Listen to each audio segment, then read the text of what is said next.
In the name of Allah, the most gracious, the most merciful. My dear brothers and sisters, my beloved believers in the oneness of Allah, we live in a world we are so proud of, a world of science, of technology, of material achievements. We believe only in what we can see, touch, and measure. And if we cannot measure it, we dismiss it. We ignore it. But tell me, do you believe in the wind? You cannot see it, but you feel its force. You see the trees bowing in submission to its power. Do you believe in your soul? You cannot hold it in your hand, yet it is the very essence of your life. In the same way, Allah, in His infinite wisdom, has created more than what our limited eyes can perceive. Among these creations are the Jinn. They are not a myth, they are not a fairy tale. They are a reality explicitly mentioned in the book of Allah, the noble Qur'an. To deny them is to deny a verse of the Qur'an. To ignore them is to ignore a part of the test of this life. But wait, before your heart trembles with fear, understand the purpose of this knowledge. Allah does not reveal a truth to paralyze us with terror. He reveals it to empower us, to guide us. My dear brothers and sisters, my beloved believers in the oneness of Allah, we gather our thoughts today to reflect upon a reality that is as integral to our faith as the air we breathe is to our bodies, yet it remains overlooked, dismissed, or even feared in ignorance. We live in a world we are so profoundly proud of, a world defined by the towering achievements of science, the dazzling speed of technology, and the tangible comforts of material progress. We have been trained almost from birth to place our trust solely in the empirical, in that which can be quantified, measured, and dissected under a microscope or displayed on a screen. Our modern creed often seems to be, if we cannot see it, it does not exist. If we cannot capture its data, it holds no truth. And so we build our entire understanding of existence upon this fragile foundation of sensory perception, dismissing vast realms of creation simply because they lie beyond the narrow bandwidth of our human senses. We ignore them not out of malice, but out of a deeply ingrained habit of the mind. But pause for a moment, I ask you, and engage in a simple act of reflection. Do you believe in the wind? You cannot see it. You cannot capture it in a jar and label it. Yet you dare deny its reality. You feel its cool caress on a hot day. You witness the mighty oak trees bowing their heads in submission to its invisible force. You see the devastation of a storm it leaves in its wake. Its existence is confirmed not by sight, but by its undeniable effects on the world around you. Consider then your own soul, your nafs. Can you hold it in your hand? Can you weigh it on a scale? Yet it is the very essence of your being, the mysterious force that animates your flesh and blood, that feels love, that seeks knowledge, that turns to its Lord in prayer. To deny the soul is to deny the very core of your own existence. So, we already accept in our daily lives profound realities that are unseen. We navigate by them, we live by them. Why then, when it comes to the matters decreed by our Creator, do we suddenly raise the bar of belief, demanding visual proof for everything?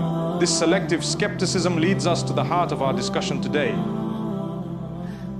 In the same way, by the boundless and perfect wisdom of Allah, the universe is filled with creations that exist beyond the veil of our ordinary perception. He is not limited by the limitations of our eyesight or the reach of our scientific instruments. His power and creativity are infinite. Among these magnificent and diverse creations, mentioned clearly and repeatedly in the final revelation, are the beings known as the Jinn. Let us be unequivocally clear, my dear brothers and sisters, the Jinn are not a myth from ancient folklore. They are not the stuff of horror movies or fantasy novels to be enjoyed as fiction and then discarded. They are not a metaphor for mental illness or primitive fears. They are a concrete, conscious creation of Allah, fashioned from a smokeless flame of fire, possessing intellect, will, and the capacity for choice, just as we, the children of Adam, were fashioned from clay. They are a reality as explicitly mentioned in the book of Allah as the angels, the prophets, or the day of judgment.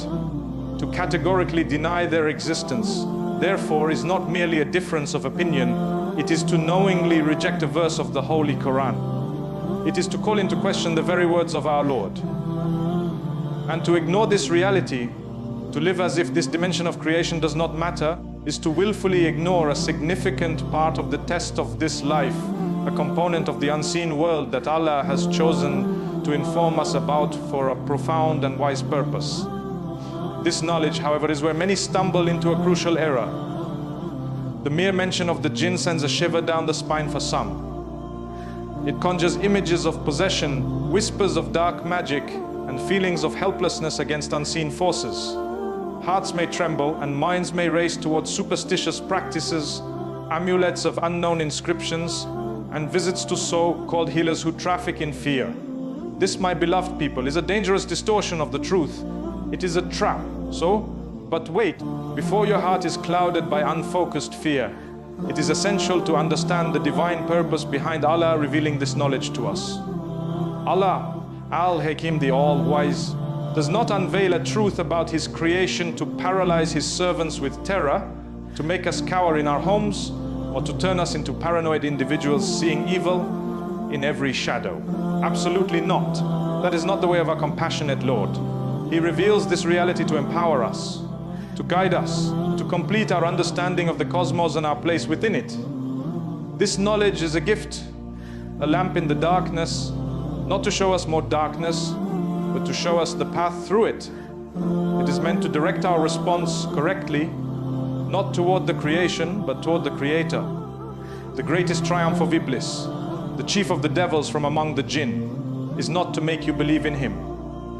His ultimate deception, his master stroke, is to make you forget Allah, to divert your entire focus onto Him and His kind, making you obsessed with protection from them, while simultaneously drawing you away from the only one who can truly provide that protection. Or conversely, to make you so arrogant in your modern materialism that you dismiss Him entirely, leaving you vulnerable and unaware. His goal is to use this reality, or your ignorance of it, as a tool to lead you into the real ruining, neglecting your prayers because you are too busy or too skeptical, fostering hatred and envy in your heart that severs the bonds of kinship, indulging in arrogance that makes you feel self-sufficient without your Lord, and immersing in sins that cloud the heart. This, my friends, is the true battlefield. The hidden world of the Jinn is a backdrop to a much greater war. The war for your heart, for your faith, for the eternal destiny of your soul. This internal struggle against our own base desires, our ego, our negligence, and our disobedience is the greater jihad. The Jinn and their whispers are but one front in this war. The commander of our soul's defenses must always be our consciousness of Allah.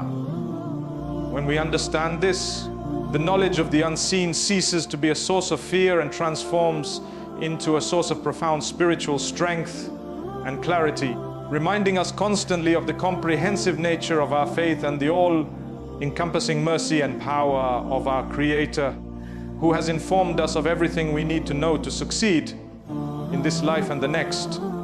We arrive now at the very core of the matter, the luminous truth that dispels all shadows and fear. For what is the purpose of knowing a test if one does not know the means to overcome it? The purpose of this divine knowledge is not to leave us staring anxiously into the darkness, but to teach us how to become a source of light. It compels us to ask the most critical question: what is our true objective? Is it to become masters of the unseen, to engage in battles with beings we cannot see, to live in a state of perpetual defensive anxiety? The answer resoundingly is no. The primary objective is not the Jinn, the objective is consciousness of Allah. Taqwa. This is the impregnable fortress, the ultimate sanctuary. Our protection, our security, our serenity does not reside in amulets with strange symbols, in inverted bowls of salt, in nails driven into door frames, or in whispered incantations from dubious sources. These are the ways of pre-Islamic ignorance, of shirk in all but name, for they attribute protective power to created objects and rituals, diverting reliance from the Creator. To seek shelter in such things is to abandon the mighty, unassailable fortress for a house of straw. It is a spiritual disaster. Our guidance is perfect and complete. The Prophet Muhammad, peace and blessings be upon him, the recipient of the final revelation, did not leave us defenseless or groping in the dark for solutions. He provided us with a comprehensive, divinely ordained protection plan, one that strengthens our very essence and connects us directly to the source of all power. This is the empowerment that comes from establishing a spiritual routine, not out of superstition, but out of love, devotion, and profound understanding. It begins from the moment we wake. The morning and evening remembrances, the adhkar, are not mere rituals. They are, as the Prophet described, a fortress for the believer. Just as a soldier would not leave his post undefended, a believer should not let a day pass without fortifying their spiritual perimeter with these powerful words of remembrance, gratitude, and seeking refuge. Reciting Ayat al-Kursi after every prescribed prayer, and specifically before sleep, is not a cultural tradition, it is a divine guarantee. The Prophet, peace be upon him, stated that whoever recites it at night, a protector from Allah will remain with them, and no devil will come near them until morning. This is a promise from the truthful one, conveyed by the trustworthy. Consider the profound impact of the words of the Qur'an within your home. The recitation of Surah Al-Baqarah is not just an act of worship for reward, it is an act of spiritual cleansing. The Prophet told us that the shaitan flees from a home in which Surah Al-Baqarah is recited. Its verses echo through the rooms, filling the space with a light that repels darkness. The last two verses of this surah, recited at night, are sufficient as a protection. Surah Al-Falaq and Surah An-Nas, revealed together for this very purpose, are the ultimate, precise seeking of refuge in the Lord from all evils, those that emerge from the created world and from the whispers within the hearts. To neglect these, given to us as a direct cure, is to ignore a life-saving medicine placed in our hand. This empowerment extends to our state of purity. Ablution, wudu, is not merely a physical cleaning for prayer. It is a polishing of the believer's spiritual armor. The areas washed are the very points where the whispers of Satan are said to touch. When you perform wudu with consciousness, you are not just preparing for salah, you are actively repelling negativity and adorning yourself with a spiritual glow. And then there is the prayer itself, salah. It is your direct, private, and powerful communion with your Lord. In the state of prostration, you are closest to Allah. Can any evil reach you when you are in that intimate state of submission and connection? The 5 daily prayers are not chores, they are your scheduled reinforcements, your daily spiritual resupply, your constant realignment with the divine will. When you stand before your Lord, you are under His direct gaze and care. Furthermore, your righteous conduct is itself a shield. Maintaining family ties, speaking the truth, giving charity in secret, controlling your anger, these acts of obedience shine a light from within you that repels the forces of darkness which thrive on discord, lies, miserliness, and rage. A heart filled with the remembrance of Allah and busy with good deeds is a heart that has no vacancy for destructive whispers. This is the holistic protection plan, a heart anchored in taqwa, a tongue moist with dhikr, a home resonant with Qur'an, a body frequently in a state of purity, and a life structured around the prayer. This routine is not a burdensome set of rules, it is the ultimate liberation from fear. It shifts your focus entirely from the perceived power of the creation to the absolute, undeniable power of the Creator. You stop worrying about who is plotting against you in the unseen, and you start concentrating on pleasing the One who controls the seen and the unseen. This is the transformation that this knowledge is meant to bring about. It is not a call to a life of paranoid vigilance against the Jinn, but a call to a life of joyous, conscious devotion to Allah. When you diligently build this fortress of light through these simple, profound habits, you live with a sense of peace and authority that no external force can shake.